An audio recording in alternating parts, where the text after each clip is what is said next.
You are listening to Ideas and Leaders podcast. I'm Elena Paventa, Executive Communication Coach and TEDx Organizer. With each episode, I'll share with you communication tips and ideas from top business leaders to help you excel in your career.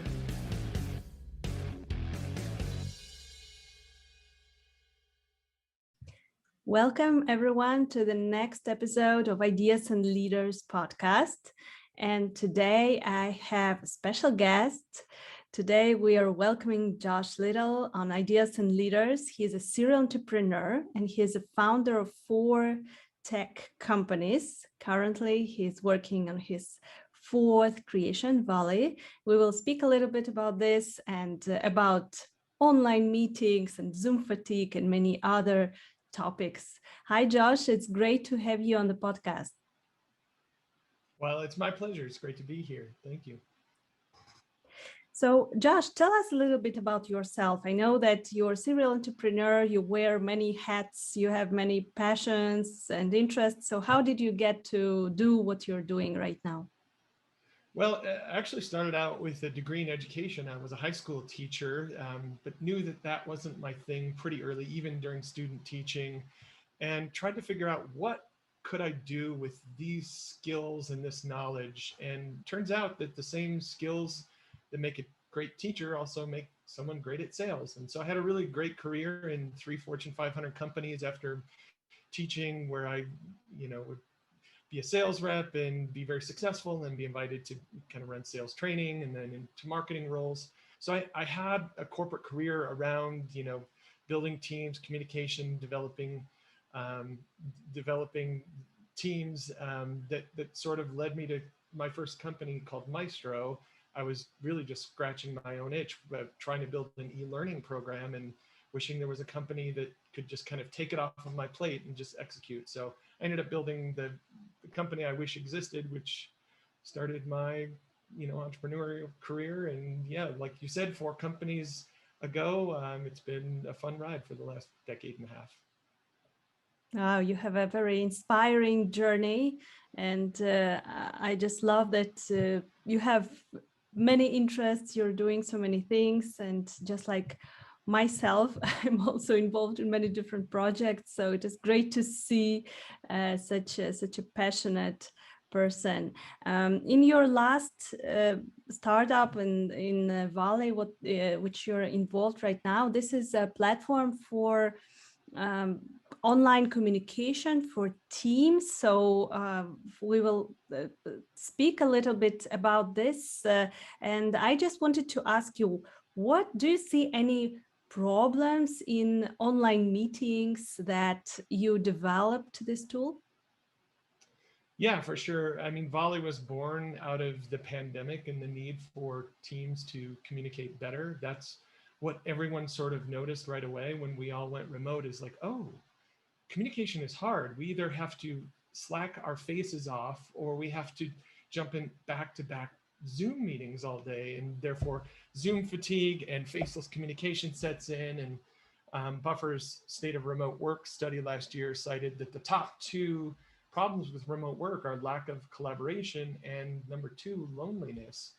And so we built Volley to sort of attack both of those problems. Volley has a different approach to communication. It's taking the best of Slack and the best of Zoom and putting them together with an asynchronous video first communication platform. So in Volley, we take turns just like any other conversation like this one, except we record our turns with video.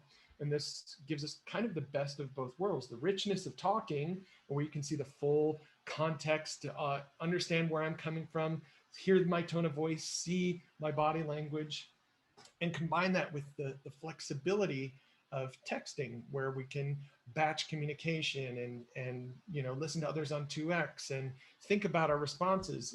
That's the beauty of asynchronous. So we're kind of combining video with asynchronous to build Volley. So some people call it Snapchat for work, Marco Polo for work. We'll take it. But that's kind of the idea, is the power of asynchronous video and using that to help teams communicate better as well as reduce some meetings.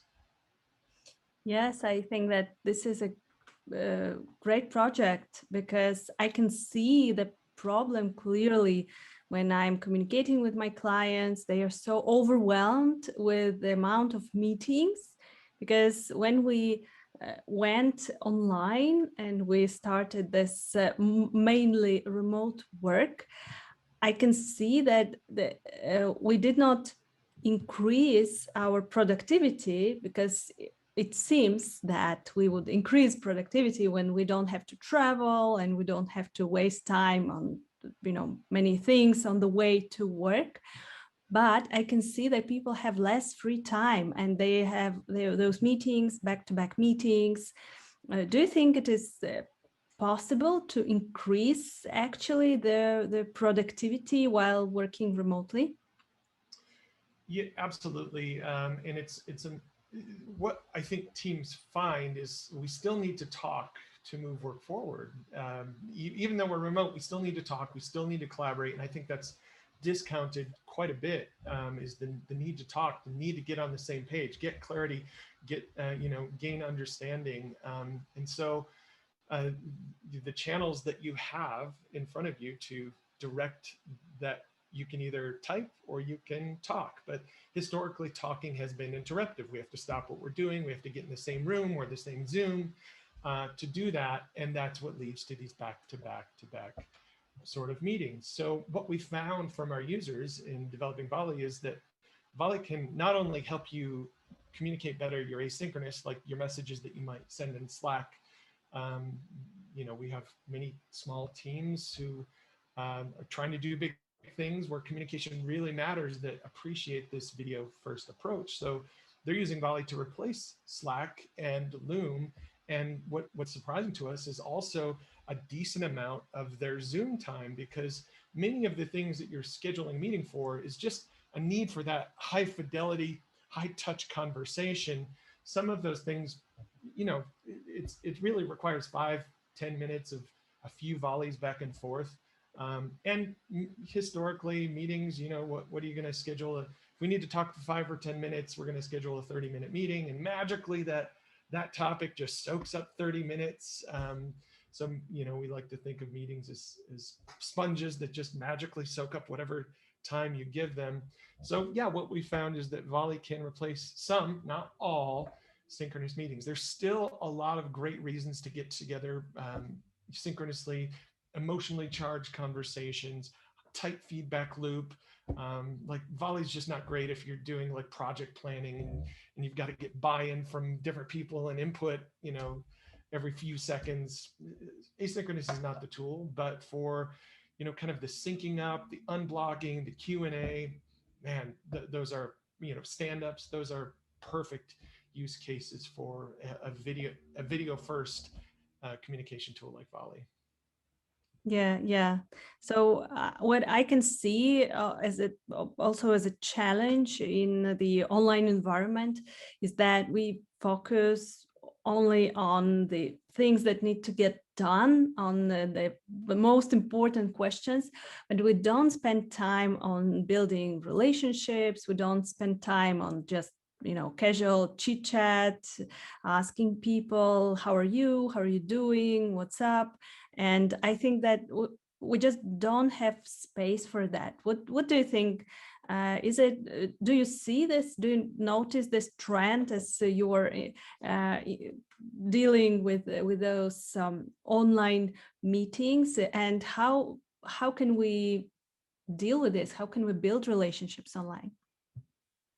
Well, it's a great point that relationships are, summed up in terms of like what our communication equals relationship, which equals culture. So one of the first things that teams notice is that when going remote, is the water cooler is gone. All of those little interactions that we had because of proximity, because of location, the conversation we had in the lunchroom, or the time I jumped out and scared you in the hall, or all those little things equal bond, equal relationship. And when those go away, we're forcing everything through things like Zoom happy hours, which we hear of teams trying to do. And that's a good attempt, but it's just forced fun, which never really works. So some of the feedback that we're hearing from users, which is some of the most exciting things to me as the founder of the company, are things like Volley brings back the fun and spontaneity that we lost when going remote. So now I can, tell the joke that I wouldn't have typed out on Slack. I can tell the joke and everyone can laugh and kind of bring us connection. Like Volley's not just for jokes, of course, but we're also hearing from those who kind of identify as introverts that Volley helps me show up to my team how I want to show up. One engineer said, people on Snapchat or WhatsApp think I'm funny. They think I'm, like outgoing, but no one at work thinks that about me because I just don't know what to say in a synchronous meeting. I don't have the thing, and I stumble over my words kind of like I'm doing right now. So Volley is built for people like me who sort of struggle in the moment to come up with that brilliant thing to say or idea. Now, there are some personality types where, yeah, they think while they talk, but for many of us, we think when we're not talking. And that's why asynchronous gives us this superpower of taking time to think. So educational research shows that anytime you can take at least 3 seconds to think about your response before you give it, students will come up with a fundamentally better response. And that's true at work as well. If you just had 3, 10 seconds, 10 minutes, whatever you need to take to come up with a more thoughtful response or research or think through it, because we want to show up to our teams in the best light. We want to present ourselves as best as we can. So I think this method of communication, which is new, is certainly for remote teams helping to, strengthen those bonds, build those relationships, build that connection, which creates the culture that maybe we once had, but we've now lost. Did you face the problem with the users of Volley that they are stressed actually to record the video? Because as a communication coach, I can see this problem that very often when people are just having a live conversation, they're freely expressing their thoughts, but when they have to record something, they freeze. So there is a certain comfort level that you need to have with video. If you look at younger people, Gen Z, for example, that kind of grew up with Snapchat, video is second nature. Instagram stories, they kind of just get that. But it's not completely generational. There's also kind of a personality type that's a little obsessive or neurotic and worried about video. So that does come up.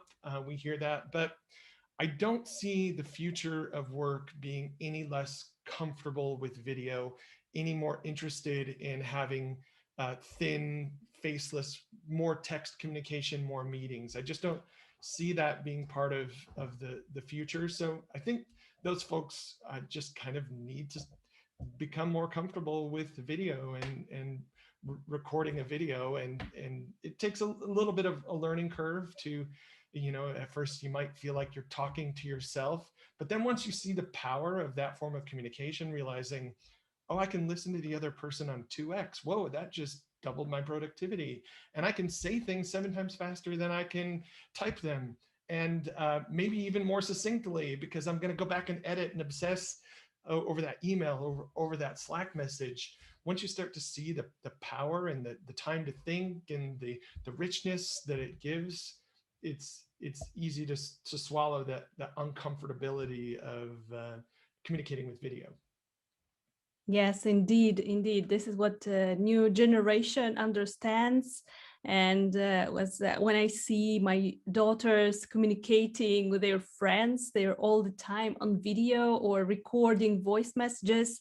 So this typing on Slack that we used to do, I think that this is going to go away after some time, because young generation, they see the value in doing things faster, in communicating faster. But as you said, some things, they cannot be moved to such tools as Slack, as Volley, and they have to be actually discussed during live meetings on Zoom or any other tools or live meetings. So what do you think, which topics just have to be discussed during the live meetings, and what can we move over to Volley or other tools like this?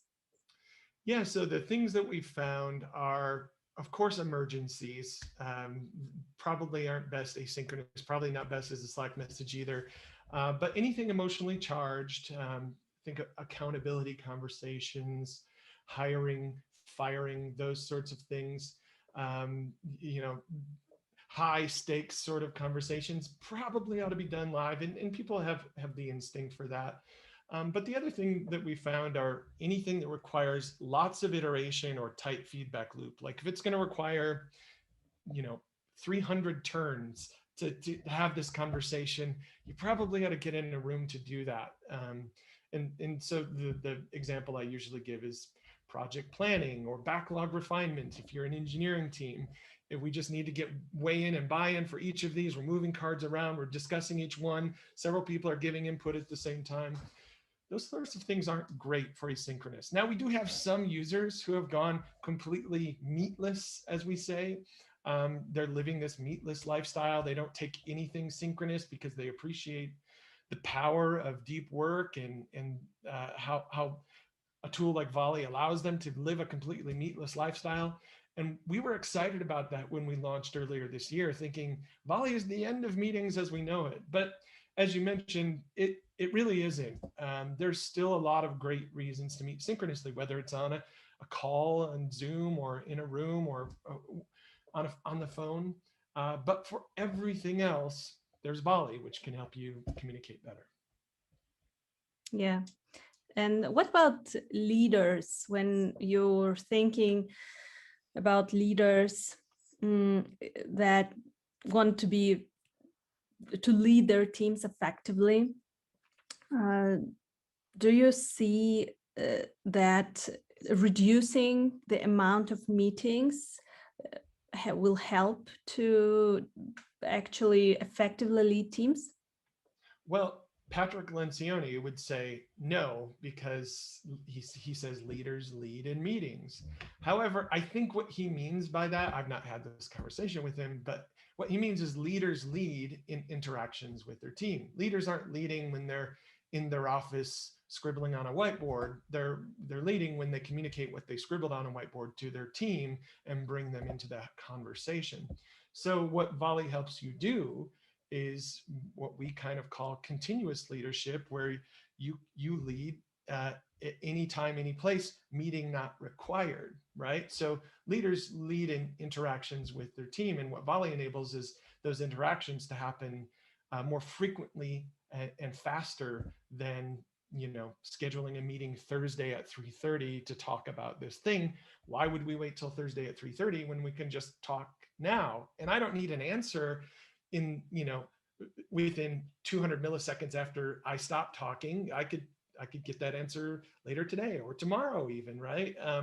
And that's the flexibility of Volley, is it lets you say what you need to say, share what you need to share, but then move on with your day and let others respond in their own time, but in a richer format than text can allow, with all of the context. Social science says the other 93% of the communication picture, which is delivered through tone of voice and body language, which is why we have video on right now to get all of those things. And an interview feels, you know, less rich when it's just voice only. And can you imagine doing this interview in Slack? We just wouldn't do that. We wouldn't write these back and forth because we appreciate the richness of communication. Yeah. And that's why we built Volley.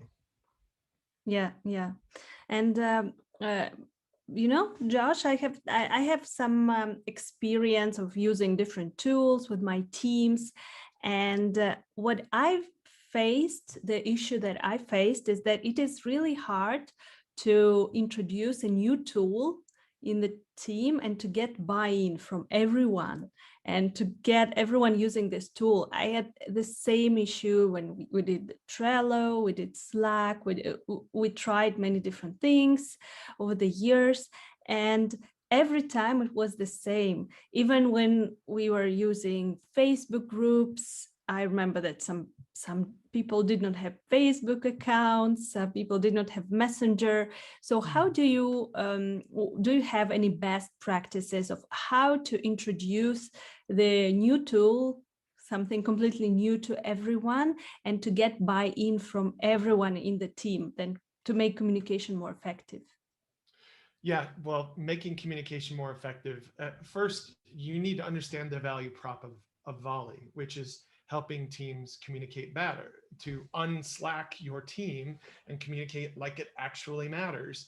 For teams where it doesn't matter, and honestly, we find these at larger, more established companies, it is harder to get buy-in for a new tool, a new way of communication. And honestly, it's kind of because it doesn't matter that much. But what we're finding is with small teams, usually startups, side hustles that they have a lot to do, stakes are high, relationships are new, therefore communication matters. It really matters how we show up to one another. We're trying to get to know each other. We're trying to make sure that every interaction counts. Those are the teams that get Volley and get the value prop of communicating better. And it's a no-brainer for them. Why would I, do something 7 times slower, like writing a Slack message to my coworker, when I could just say it quickly and you can get the context? I'm not going to be misunderstood because you have empathy. You can see the humanity behind what I'm saying, not just the words which I'm saying. So it's not for everyone, at least not right now. That's what we're finding. So large insurance company, yeah, you're probably not going to convince your team of Gen Xers to do something like this who've been at the company for 20 years. They're just going to go back to their established patterns of behavior in email and Microsoft Teams or whatever it is you're using. But if you're really trying to move the needle, trying to do something big, Volley can help you communicate better. So I think that's the key, is more effective communication. And if that matters to you, we have a solution. Great. So now I'm thinking about my TEDx team as I'm organizing TEDx conferences. This is definitely the passion thing, the nonprofit thing, and something that all of our team members, they do after hours. And we're always interested in introducing new tools, and just as you say, in using our time more wisely. So what if, for example, we had to introduce this tool in our team, do you have any like free version where we can just try for the limited amount of people, and how does it look like? Well, the good news is Volley is totally free right now. We're all in on building a killer free product. We have hundreds of ideas for great features that we'll build, that we'll charge for someday, but it's really, we wanted to make sure that the medicine actually cured the disease. We know people want to take the medicine, they want to communicate better, they want to reduce meetings, but does this actually do that? And that's what we're, fully focused on right now. So for that reason, Volley is completely free. And I think the TEDx conference organizers, like, that is a great use case, because you're trying to do something in the in-between, on the side. Relationships matter. You're trying to get to know each other. You're trying to understand where each other is coming from. And so why wouldn't you use a video first communication tool like Volley to do something like that? So I think that's a great use case. And the way to introduce it would, you could replace, I don't know if you have a daily ritual like a stand-up or anything like that as part of this team, but you could just kind of start a common thread around a topic that maybe this is an event that's coming up that you need to book for. And the beauty of Volley is you can kind of forward videos from different places and drop links into one thread of a conversation where everyone can see and refer back to, because that's kind of the unspoken benefit of an asynchronous video communication tool, is you have total recall of the conversation. Unlike this one, while we are recording this one today, most Zoom or video conferences aren't recorded, aren't transcribed. Therefore, it's really just happened in this moment in time. But with Volley, you can go back to yesterday, you can go back to last week, and you can kind of recall what did that person say, or I want to see that again. Yeah, more often than I want to admit, I rewatch different volleys that people sent or skip back 10 seconds. What did they say? Oh, that's what they mean. So I think it could be a great use case for this conference, organizing this conference. Yeah, I'm definitely interested in trying it out with my team. So if any one of our listeners are interested, they want to try it out, where can they find Volley? How can they start using it? Well, go to volleyapp.com, VOLLEYAPP.com, and download the app.